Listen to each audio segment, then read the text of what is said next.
crackling. Not sure what's happening. All right, you're Uh, live. Hey, welcome back to another episode of these crazy fools that just eat meat and can't stop talking about it. Me and Justin are testing out new live. If you didn't get some warning that we were going live today, don't feel bad because we didn't tell anybody because we weren't sure if we'd pull it off. We just had a nice interlude with the folks over at Steak and Butter Gang. They've got a new September challenge starting. And so we were over there taking part in that, and we had a good time. We look forward to interacting over there more. Today, Justin and I, we are just winging it, talking carnivore. So,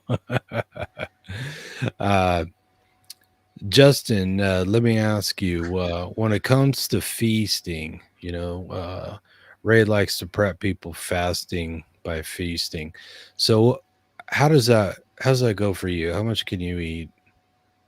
yeah, I mean, although I've never, clocked it out or anything like that, I mean, in one sitting, I mean, I can probably do close to 2 pounds in one sitting, probably. But I feel like it helps with me of having many different meats, makes it easier to feast. I don't know if you noticed in the chat, but I was trying to give people the tip to do a smorgasbord.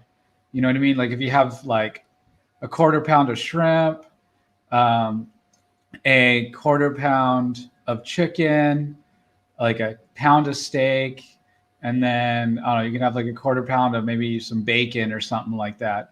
I feel like it makes it a lot easier rather than because certain meats feel really heavy. So like I probably can't eat 2 pounds of ground beef. That just the way ground beef sits in my stomach. That's Yeah, just it's pretty filling, right? Especially right. there's always something about ground beef. Ground beef is really interesting. I feel like we could do an entire episode on ground beef just because We there's should. so much there. We totally should. Um, but when there's options, so like if you're maybe it feels more like snacking, but like say you grab those things at Costco, the cheese wrapped like pepperoni or something like that. I could probably eat like 5 of those and then some bacon, some ground beef, a piece of steak, some shrimp. I feel like I feel like that helps rather than just a massive steak or a couple of massive steaks. I feel like makes it a little more difficult. Right. Yeah. It's interesting how complicated ground beef can be because um, I was eating some. I went out to eat for my dad's birthday yesterday, and I ordered a chili burger at this restaurant, and I noticed the chili was almost all ground beef. There wasn't like anything else to it except seasoning. There's probably some sort of tomato sauce in there, maybe, but just a little. And I noticed the ground beef was really fine. It's a lot finer than what I typically see at the store. We both bought how many hundreds of pounds of ground beef, and it's generally ground about the same. And this was really fine, and I was noticing that really makes a great chili, Mm. right? And I'm like, is there some place that I need to go ask, say, hey, can you grind it really fine? Or do I need to bring it home and grind it a second time? But I'm with you. There's a limit to how much ground beef I can eat at a time. I get tired of that real fast, not unlike steak, you know. Hey, Honest, good to see you. That's awesome. We're Oh just wow. Look at that. I guess we are live. yeah, Hey, honest, thanks for posting in there because we weren't sure if this was even working. yeah. Uh, so yeah, we decided to wing it on a live broadcast, and we're just kind of ad libbing at the moment. Yep, I see we show up on the channel as Nice. being live. So Sweet. Success. We've done it. success. It's Yeah. great success. So yeah, that's the challenge. Ray's talking about these fasting challenges and feasting for, and I just pack it in a big meal. There's only so much I can eat at a time, right? That's why Yeah, OMAD never worked for me. right. You're a much bigger guy, and so you know, not trying to throw any shade or anything, but How dare you? I think there is a problem of trying to talk to that many people about something like feasting or fasting, and I know he says, oh, whatever you feel or however you feel is best for you, but there are certain not tonight. You got to throw in those super chats for the caller, but the fasting and the feasting is the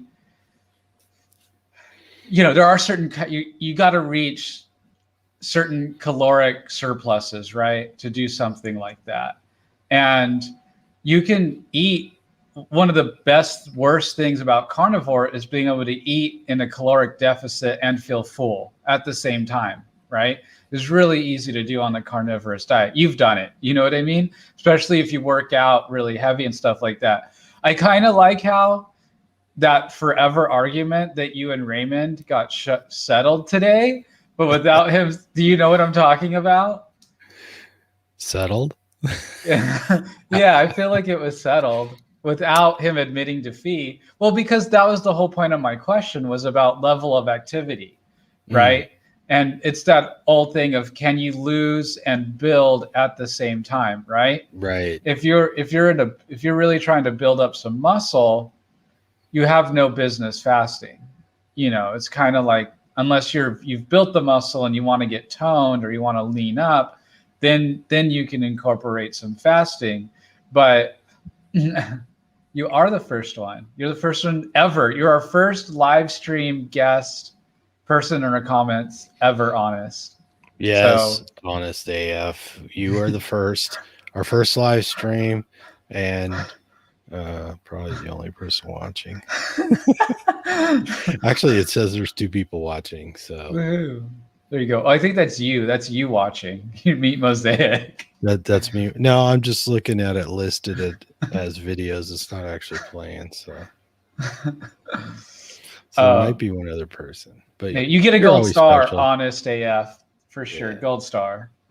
But because he's like, oh, I suggest dropping your physical activity to about 70%. Mm-hmm.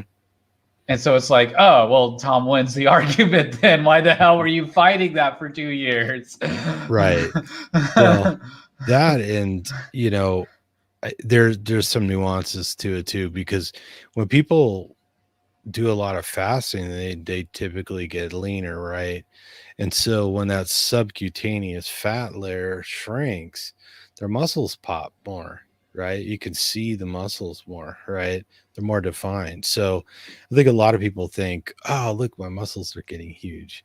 But if you do a lot of fasting and you don't eat enough protein, it's hard to grow muscles, right? So even if they look a little bigger, they may not be. And that's the fine tuning of it all. It's like, if you want to get leaner and you want to build muscle, you got to be cycling in and out of anabolism and catabolism, right? You got to be, I mean, technically, fat is always cycling in and out of fat cells, and you're trying to get it to cycle out faster, really. That's what you're doing, or to get more fat out of the cells as fuel and put less in, which fasting is a great tool for. So, but I think at the end, if you leverage protein, you can build muscle and burn body fat. So that's like the hallmark of altering body composition. Because, a lot of bodybuilders that do that thing, they do a lot of bulking, or they even call it dirty bulking. Sometimes they're eating like crazy, they're getting big, and then they get to the downhill side of getting ready for a competition, and then they're caloric restricting all the time. I was talking to my buddy Roman at the gym, and he's getting ready, and he was eating a pretty limited amount of food. We were talking about another person we know who's getting ready for a competition, and that person has a reputation for getting a little grumpy when it comes to cutting calories. And I mean, they're not eating any fat. They're eating some protein shakes, and some carbs, like 2 cups of rice a day and stuff like that. So can you imagine cutting all the fat out of your diet and just having some carbs and protein shakes? Well, actually, I Ooh. can. That's called being vegan. I mean, I was doing that. I did that for a few years. I mean, yeah, for a good chunk actually, because yeah, Right. my breakfast was, the gluten-free waffle, an apple, a Orgain vegan vanilla protein shake. I mean, Mm, I that was my breakfast for years, right. for a good couple of years. So yeah, no, it's exactly how that feels to have nearly no fat. And then I think for lunch would be like fish sticks. There's not a lot of fat in fish sticks. Mm. And then there would be, um, some chicken nuggets. There's not a lot of fat in chicken nuggets. So yeah, no, that's exactly what I did for a good amount of time. And I was skinny fat. I still had a stomach and all that stuff. I wasn't as lean and muscular at the way that I am now because obviously no carbs, none of the issues with the BS fat and stuff, or the Right. BS plants rather. Yeah, and I do want to address something. I was looking at your autism video. Man, you got a rude comment there. I mean, I know the autistic community is not known for their tact, but someone up there just straight up called you fat. So would you like to address the comment, Tom? Was that a comment I already looked at? Because I maybe Yeah. haven't seen it. I Well, should someone was probably. saying, I'm not trying to be rude or anything, but Tom, you Oh, kind of that look one. fat and like you've been carnivore Let's see. for a while. And Let's find it. Let's find it. Look at it. It should be here at the top of the list. Yeah. So let's give it a fair shake. hi, Danielle. Good to see you. Thanks for joining us on our first ever live. You guys, thank you. It's your first time doing this. There's nothing really planned out. We're just trying to see how this goes. Having Oh some yeah, this fun. was it was from somebody named Charlie Austin in NYC. No offense. And this is going to seem rude, but I don't mean to be rude whatsoever. Why are you overweight? Most people that just eat meat lose weight. You've been eating low carb or no carb for a while, but you don't look like it's working for you. Sorry. Well, I mean, this is a person that's like, I don't really, what, they probably haven't seen pictures like before and after or something like that. And, And to be fair, you do a video with me, and yeah, I'm way on the other side, right? yeah, right. Especially when we're So, sitting together and stuff in videos. right. So, but yeah, no, I address that. I mean, I've lost quite a bit of weight since the beginning. I mean, and like we're always trying to do, we're trying to elevate the conversation from just saying how much do you weigh or did you lose weight or whatever, and get into body composition, because most people have it in their mind, at the bottom of it all, really just want to be leaner, right? So they want to have less body fat and probably more muscle. I know some people don't actually try and put muscle on, but anyways, my focus has been on weightlifting, so getting stronger, strength training, and not necessarily going for being leaner. That being said, a couple of months ago, when was it I switched from ribeye? I bought 3 ribeye roasts in a row, and I did a prime, then I did a choice, and then I did a select. So they're progressively leaner. But I found even when I got down to the ribeye, it was too much fat. And then so I switched to New York strips and some sirloin and stuff like that, whatever's on sale. And I dropped like 4 pant sizes in like a month to 2 months, something like that. It was literally, my girl was like, you got to buy some new clothes because that stuff is just falling off of you. And of course, I lift like 5-6 days a week. So I noticed pretty quickly that with that combination, my shoulders are actually getting bigger. My shirts are getting tighter up here, and my pants are getting loose down there. So that's that holy grail of being able to get leaner and still get stronger. It wasn't wasn't even so much that I noticed a big gain in strength, but I noticed the muscle volume was increasing and the definition was clearly increasing, especially in my shoulders, and my arms. Um, so anyways, that's kind of it. I Awesome, Danielle. Yeah, no, there's nothing wrong with ribeyes. Have them in the air fryer. Heck yeah, party yeah, on. ribeyes are sort of a standard. I think frying ribeyes in an air fryer is becoming a standard, right? But yeah, some of us like JC. She's in on team New York Strip too. She eats leaner too, but she trains physically a lot, so Yeah, she's and it training for kind of competition. makes me wonder what's more difficult to do. An OMAD, this challenge of OMAD 5 days and then 2MAD 2 days, or eat, not have to think about it too terribly much, and just hit the gym 3, 4 days a week. You know what I mean? I don't know. It's like, what's going to get you better results? And maybe it does depend on goals and things like that. Yeah, But I'm always thinking of what can a person do long term every week for a good decade. You know what I mean? And I'm not sure hmm if a person can do OMAD for 5 days, 2 days, or whatever, for a very month, 2 months, maybe a year. Maybe you could do that. But I don't know. I'm just still really anxious about fasting. I'm gonna do this challenge. I'm gonna see how well it goes for me.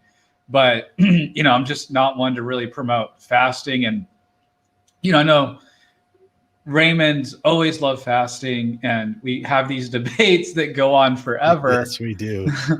And he loves it, and I get it. He got 6-pack abs, and he Yeah, notices the biggest stuff for him.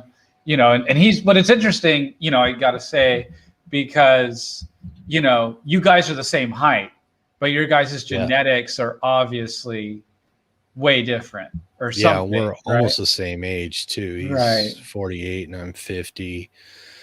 But yeah, the genetics very different. He's Haitian and Chinese, and I'm Scandinavian. So yeah, so there's that, and then he does some Orange Theory and martial arts primarily, and I do weightlifting. When I say weightlifting, I do treadmill work and stuff like that too. Thank I you, always Danielle. Till next time. Thanks for hopping in. yeah, Enjoy thank that you. ribeye. Yeah, like Honest AF says she's 5'8", 140 pounds. And people say she looks great, and some people say she's underweight. Yeah, you can't make everybody happy. So it's totally true. And, I go in and I lift big. If you go in and you watch people who are doing bodybuilding, they don't lift as big and they're doing a lot more specialized exercises to get certain muscles to pop and stuff like that, create definition and stuff like that. So just in weightlifting, there's nuances to it. And then a lot of people, if you're familiar with like Maria Emmerich, she's a marathon runner. She's going to be, if she's going to excel at marathon running, she's going to be really thin. Or look at Zach Bitter. you know he's a thin guy, but he can run 200 miles. It's just superhuman kind of stuff. And he'll tell you, if you want to be healthy and live long, don't do what he does. So you know So, anyways, yeah. And I mean, when you got to put yourself out there on social media, you're going to get criticized for everything. You're going to get criticized for not having a collar on your shirt. You're going to get criticized for wearing red glasses and eating the wrong cut of meat.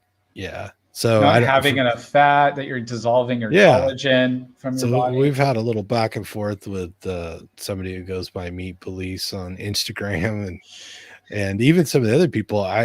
When I get a rib, I cut all the fat out to to get it leaner, and people are like, "That's sacrilege! Why would you do that? Don't do that!" And I'm like, "Well, that's what I need right now. I need leaner cuts of meat. And it freaks some people out because a lot of people eating a ribeye is perfect for them. They're meeting their goals, or they're happy doing it. They're losing weight. They're killing it at the gym. Whatever it is. So, you And know. well, it's really funny, right? For coming from fat phobic to like, what are you doing to that poor ribeye? Right? I mean, I guess Oh they're at my least in God. the on the right side of it now, right? You're eating animal fat? Oh my God. They're like, you're not eating enough animal fat. Yeah. Yeah. How quickly we have come to a new world, huh? Well, yeah, and you gotta keep your ketones at 3.5. If they, it's I feel like some people with ketones, it's like they're the movie Speed, right? That Speed suit, Sandra Bullock and Mm. Keanu Reeves. Oh man, that's what we gotta do. We gotta have this little short film, call it Ketones or something like that, and like testing, and one of us look like Keanu Reeves, and the other, I guess I'll be Sandra Bullock, and be like, if you'll explode if your ketones reach below 2.5. Right. Yeah. And, I started out in keto like a lot of people, and it was great. I liked it. Carnivore's better. And, looking back on it, it's like, is our goal really to stay in ketosis all the time? Right. Are we really supposed to be afraid of gluconeogenesis? Because guess what? It's going to happen no matter what. It's it's just part of the biology, right? So yeah. And I Well, see we and got then another Stranded 360 dropped in. Hello, Stranded. hello, Thanks for coming stranded. by. Have you been found, or are you still stranded? That's the question I have for the night. Well, and then you have people, right, that are like, if you've been carnivore for a while, you can't have any sugar, otherwise your glucose will rise too quickly and your body can't handle it, and you'll die or something, right? Right. And so it's like, wait, we're healthier than we've ever been, but having again like one let's say sugar cone of ice cream is going to kill us, or one or our ketones drop too low, that like it's like, what's happening here? Are we stronger than we've ever been, or are we becoming weaker in just weirder ways? And the way I think of it is that no, we're becoming stronger in every single way, and you become more resistant to every issue that you had, whether it's heat, sugar, ketone regulation, because your body, carnivore just sets you up for your body just naturally regulates things a lot easier and a lot better. That's the way I understand it anyway. Well, I think we become more acutely aware of all the things that didn't make us feel good that we were used to. And then also, when we're eating things that don't really agree with us or create small problems, our body just stays geared up to deal with them. And then when you take them out of your diet, your body's like, oh, I don't have to deal with that. Let's go do something else. And then when you throw it back in, you get a little bit stronger reaction sometimes. So, but yeah, I don't think, I mean, you hear stories all the time. People are like, well, I went to my kid's birthday party and I had cake and ice cream, drank a beer, slice of pizza, and that's a lot to throw at Bart. yourself when you haven't had anything like that in a while. So yeah, you're not going to feel good, right? So Yeah, exactly. But it doesn't kill you. Like you're not, yeah, you're sick for maybe that week, but you're not metabolically sick. And I feel like people get confused and they think they've ruined themselves again, if you know what I mean. yeah, yeah, and I think it's just a little temporary discomfort, right? That's exactly it, stranded. That's the way I explain it to my clients is that, well, yeah, that made you sick, but it was always making you sick. It's just that you were so sick that you didn't know that was making you sick. So now you Right. actually feel it because your body's not completely inflamed and dealing with a whole bunch of other stuff. And what, the bad stuff you ate yesterday, since you've gone 6 months without eating anything like that, now your body is going to react to it because now it can detect it. The way I also like to say it is, I don't know if people remember this episode of The Simpsons, but there's an episode of The Simpsons where Mr. Burns goes to the doctors, right? And he gets all these blood tests done and everything like this. And so the doctor eventually tells him, oh my God, I don't know how this is possible, but you have everything. He's like, what? Yeah, gestational diabetes, pre-diet, pediatric, like they list like, yellow fever, like all this stuff, right? And then he's like, oh no, what does that mean? He's like, well, we call it Three Stooges syndrome. And like they kind of make like a door and they put like all these germs in, but nothing's actually hitting. They're all all the diseases are crammed together. So he feels like that's why he feels healthy. He's so sick that he doesn't feel how sick he is, basically. Right. And he walks out going, oh, so I'm invincible. The doctor tries to tell, no, actually the slightest. And then he just walks out of the office though. But yeah, that's the same exact way, right? Right. It's just Three Stooges syndrome. Right. Three Stooges syndrome. Do I have to officially enter that in the lexicon? So anyways, yeah. So what'd you eat today, Justin? Was it good? We had to have a snack just so we could record this stream. No, I had my second meal of the day. Oh, okay. Today I actually had an odd breakfast. Well, lunch, breakfast, whatever. Of eggs and brisket. Not really amazing to go together. I don't know. I didn't have enough brisket for a meal. I didn't want to eat the ground beef, and I had eggs. So I was like, I'll have brisket and eggs. And it was okay. Not as good as eggs and ground beef or eggs and steak. Steak and eggs is freaking bomb. That's one thing the restaurant industry gets right, is steak and eggs. But so that's what I had for my lunch / breakfast. And then for dinner, I just had some ground beef and cheese. Nice. And I don't know. I bought a scale, but it's to measure my snakes, not my food, to weigh my snakes. Are you fattening those snakes up so you can eat them later, or what? I'm fattening them up so I can breed them and make some money. Oh, okay. Yeah. Yeah. I lost my snake today. I lost one of my snakes. How'd you lose a snake?